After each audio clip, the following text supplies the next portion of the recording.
the premiere episode of Creative Inc. Oh, I'm so excited. This is a new thing for me. And my guest today, I couldn't have wished for the best person really to be on the first show. Joe Compton, welcome to Creative Inc. I'm happy to be here. I'm honored to be the first guest.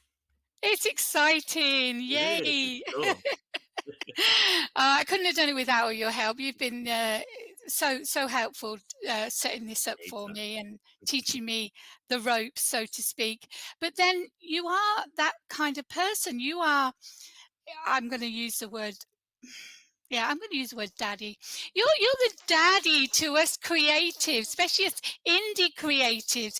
You created an amazing platform called Go Indie Now, and it's been going so many years. I mean, you'll tell me how many years in a moment. I know I've been there nearly from the beginning. Hmm. And you have a platform that showcases indie authors, musicians, gamers, filmmakers, artists, exactly who I actually have on my program. Hmm. You have that platform for those independent artists as well. So my first question to you is, why did you start it? What made you start Go Indie Now? Because I remember how small it was when it began many years ago. Yeah, it started in 2016, and it started actually just as something we were doing for the Brains to Book convention. So that's how it all. That's the origin of the first like broadcasts. But I had an inkling to do a show where I just became an indie author couple years before that, and the community was so awesome. It was just overwhelming. And so I had been a part of the music scene and part of the filmmaking, communities and in the independent scene. And I just kind of had a selfish need to bring all my friends together and kind of create a show where we could, have showcase everybody's talents and then possibly have like discussions amongst us and kind of bring us all together. And that's how all the shows started to just kind of blossom, and then it just took off from there and became its own thing. Yeah, we just do a lot of shows, and now it's crazy how many things we've done. We just celebrated 1,000 episodes of programming a couple months ago, and yeah, we virtually do something almost every day now, so it's kind of interesting. It's absolutely amazing the way it's taken off. Do you remember the first show? Was it This Week in Indies? What was that, the first show that you No, had?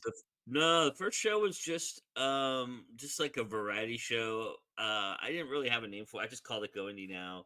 And it was just basically a few interviews, then reviews, and then I featured a filmmaker at the end of every episode, where we showed like their short film, and then they talked a little bit about the film. Uh and that was kind of the launching pad for it. That was the first thing that I did, but not very long after, because we did bring the books, and it was really cool that we were live for 72 hours almost the entire time.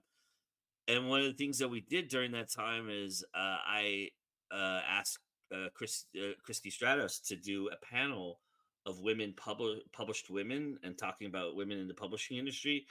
And that paneling thing was kind of new to everybody. It was around because people have been like conventions and stuff like that, but it never been online before like that. So we kind of pioneered the panel aspect of that, and shortly after I started doing the first show, we started doing live panels, and that's what we did for almost every week for a good year.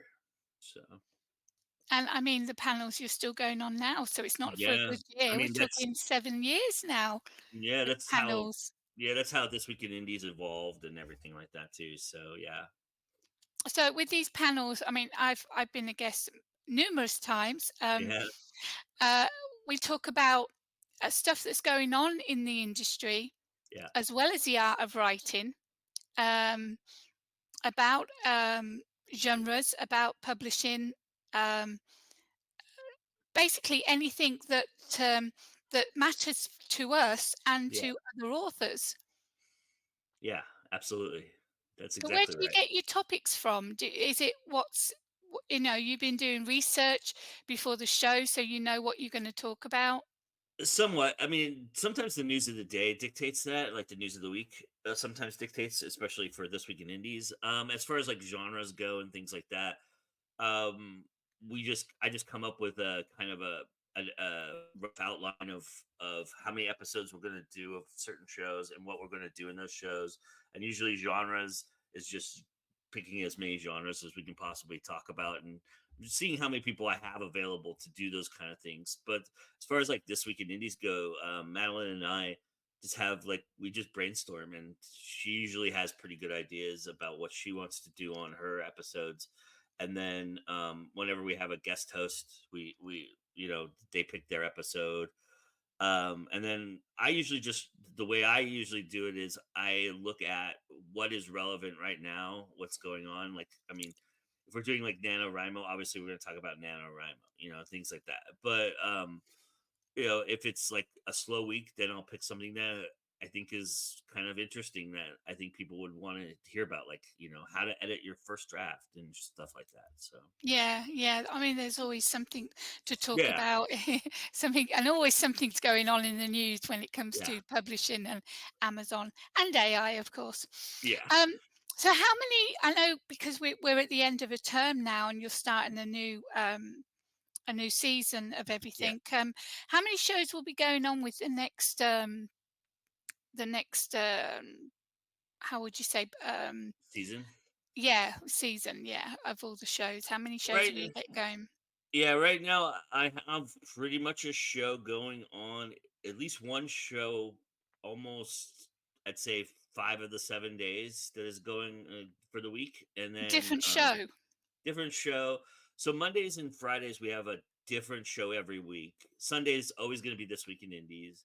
And then Madeline's doing another season of Character Driven, which is a show she records, and that'll go on every Wednesday until that season's finished. And then I have a bunch of variety shows that well, I have Sean doing Zero Means You're Dead and Hit the Dice, and he's going to do that throughout the winter programming as well. So he's part of that.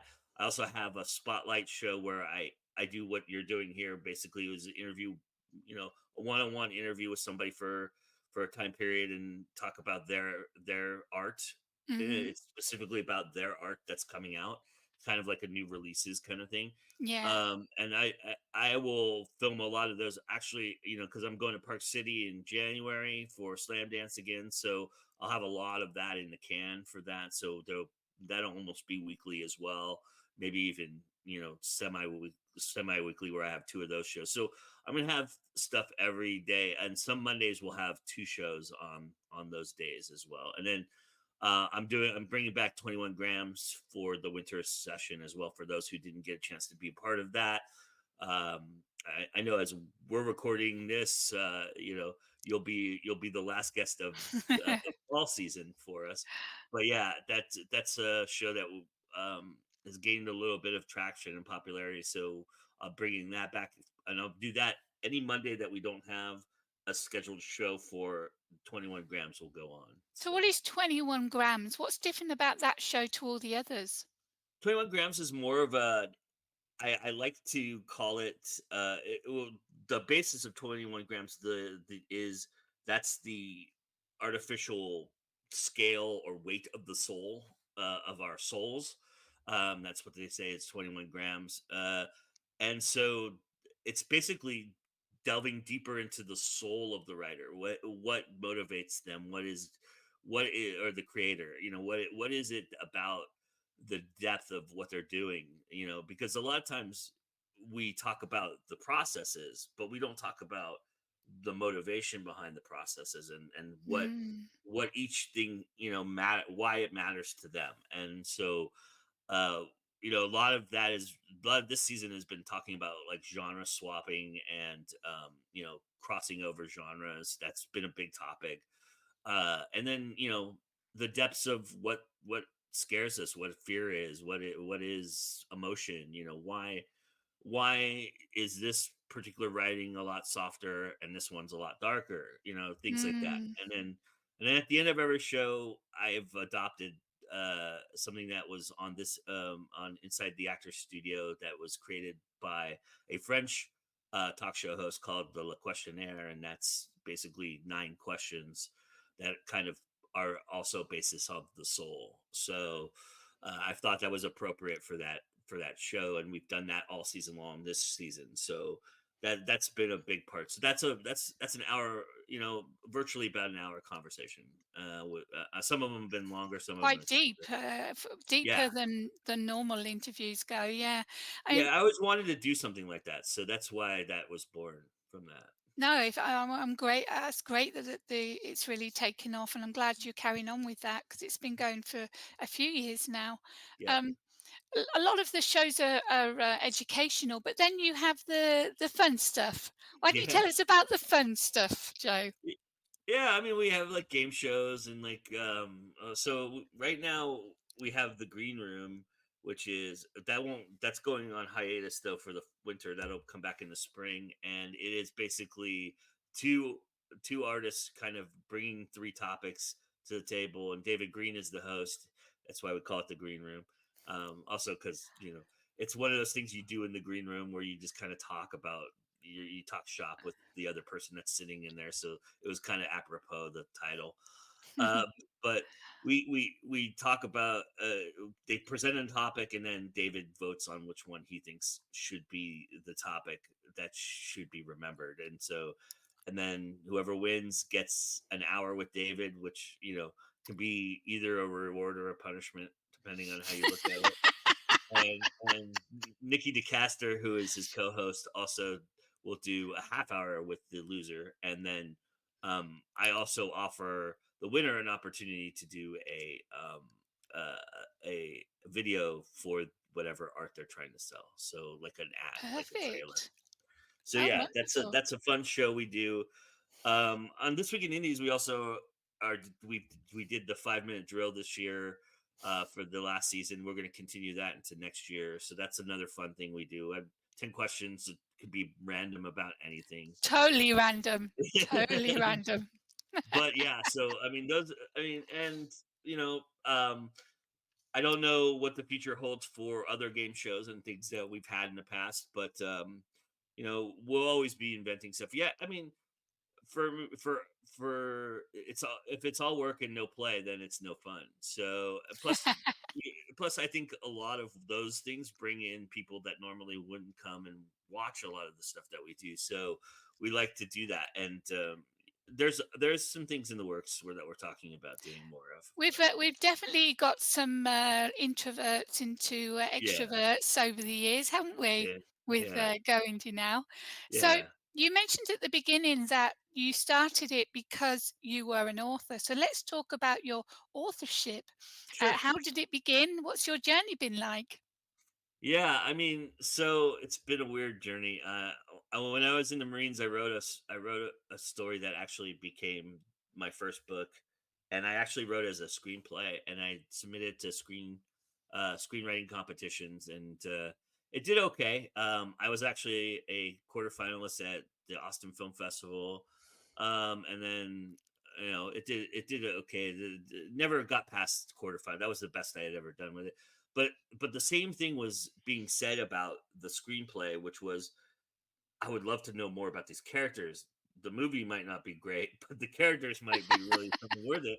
And I started to think about that, and I started to think about what I was really trying to say, and so I ended up writing it as a novel. And I went to Denver after I got out of the Marines, and lived in Denver, and they have what's called the Gold Writers Conference there, and I still have it.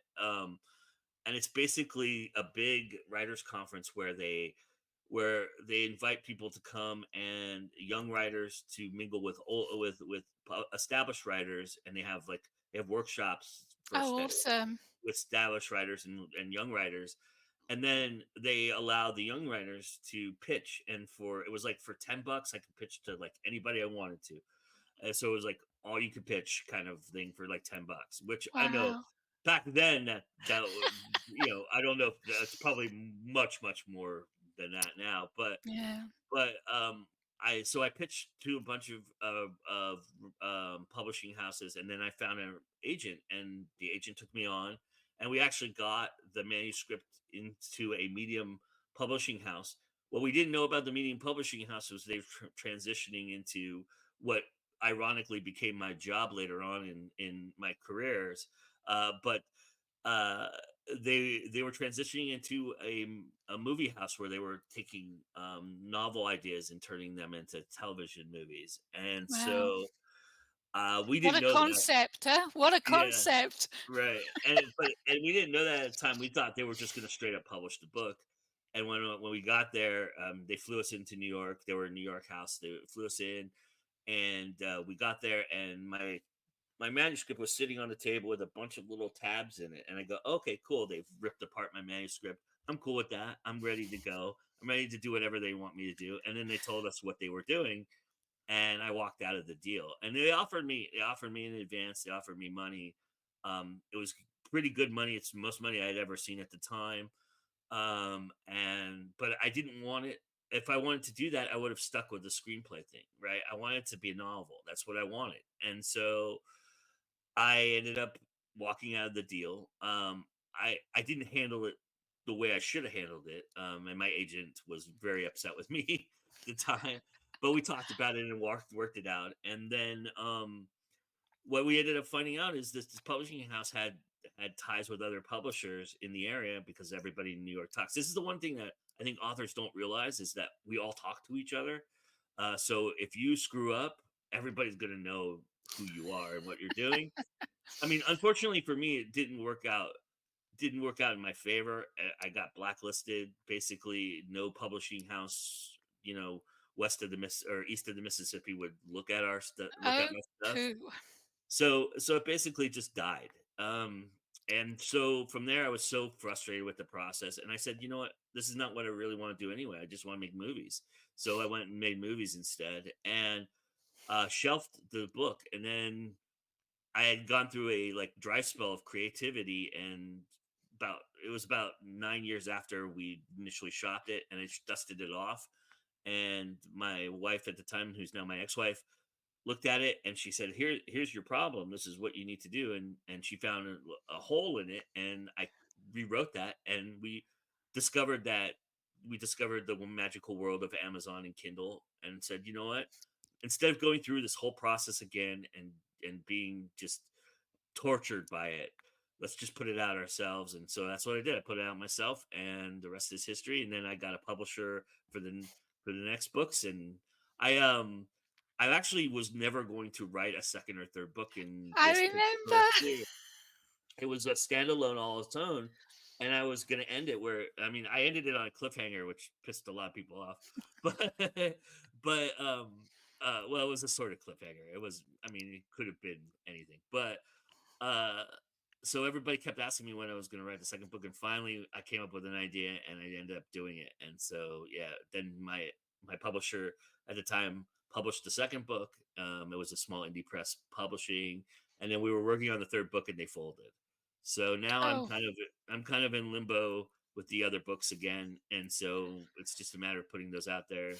But I've been writing a lot of. I wrote a novella that actually will be in Chrome Girls Press release in February. So that'll be the first thing I've had my name on in nearly, I don't know, 6 years. it's So a different genre for you as well, isn't it? Your yeah, it your was new book. horror. Yeah, it was a horror. So, which I always wanted to write, and I wrote a lot of short stories as a kid in horror because I was a very disturbed teenager. But but yeah, so and then and I've also come up with a novel idea for a horror novel, so that I'm gonna be working on that, workshopping that. I've already talked to a couple people about that, and I have a fantasy series that I wrote the first draft of the first one too. That um, I just couldn't get back into. I just every timing and everything. So some way down the road, maybe when I'm a lot more 'Cause mature. you were getting on really well with that fantasy one. It What was, yeah, happened? yeah. I had well, I like I said, I have the first one done. I just have to rewrite, go Horror through the took steps. over. Yeah. Yeah, Horror I mean, gripped you. just circumstances, things happen. So, Yeah, with me, I have to have the passion to write in a genre. mhm, I could be doing romance or thriller or whatever, and then I would suddenly get this passion for, like my last book, which is the mafia. I then have to watch every mafia film out there, read mafia books, just soak in everything mafia until I was stated, that yeah, I was I was addicted to it, and once I was okay, then I could write that book. But all the other genres got left aside because I suddenly had this passion for this mafia romance. Whereas you were writing fantasy, you started with the horror, and now you're on the horror novel you want to do now. It yeah. seems like that horror's sort of gripped you now for now. For now, yeah, I would say so. I mean, I've got a couple anthology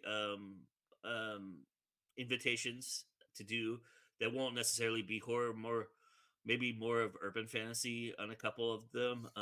And so I've been invited to do those stories.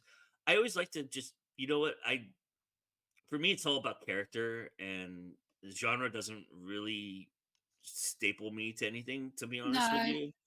I like to if it lends itself to being dark, then that's where it's gonna go. yeah, And if I'm asked to write lighter fare, I can write lighter fare. It's just I like to challenge myself. I would love to try a rom-com or romance now that I see that the genre is kind of evolving. The reasons I stayed away from those is because of the tropiness of them and the stereotyping of it. And yeah, I can't, you know, I can't bring myself to do that to do that kind of thing. So, but now that it's kind of it's being more really sophisticated, evolved. Yeah, yeah, and involved, I'm thinking more about it now.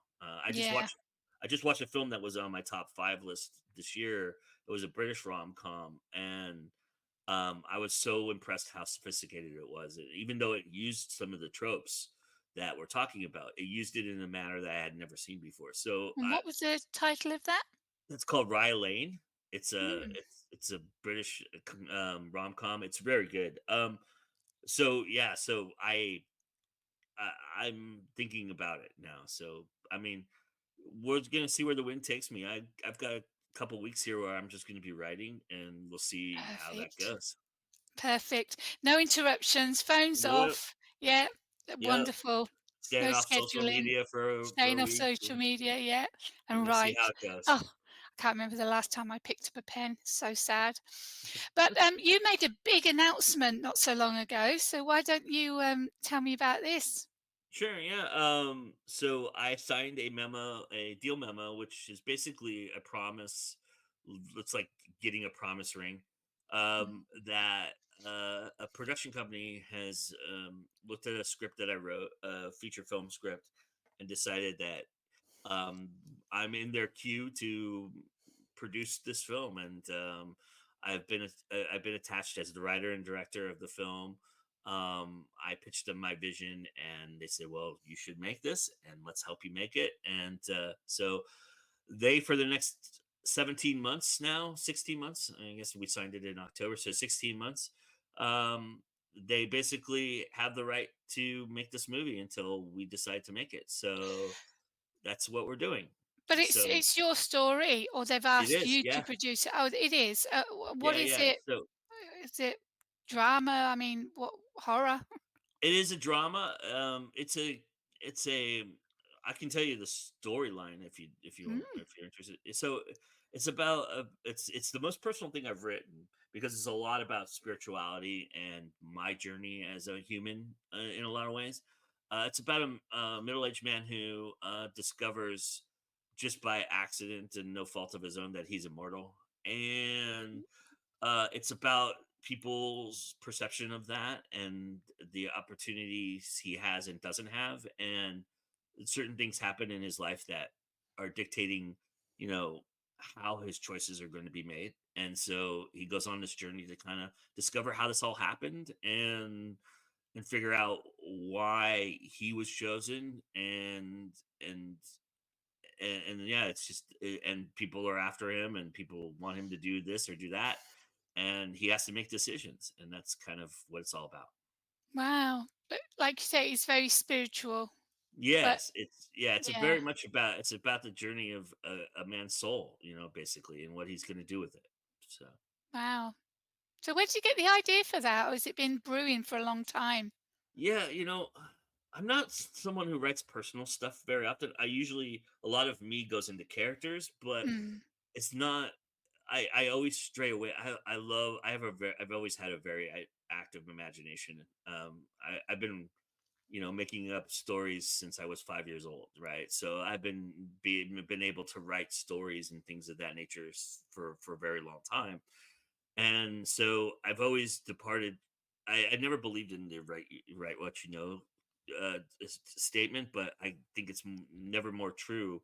Having written this because it is it's been heralded as something that like I just got professional coverage done on the script, and they said as long as you fix these little problems that you have, this will be an amazing movie. That's what they Oh, said. wow. So, I've never gotten feedback like that before. So, um, I think it is true. I think I just leaned right into something I was feeling, something that I was going through.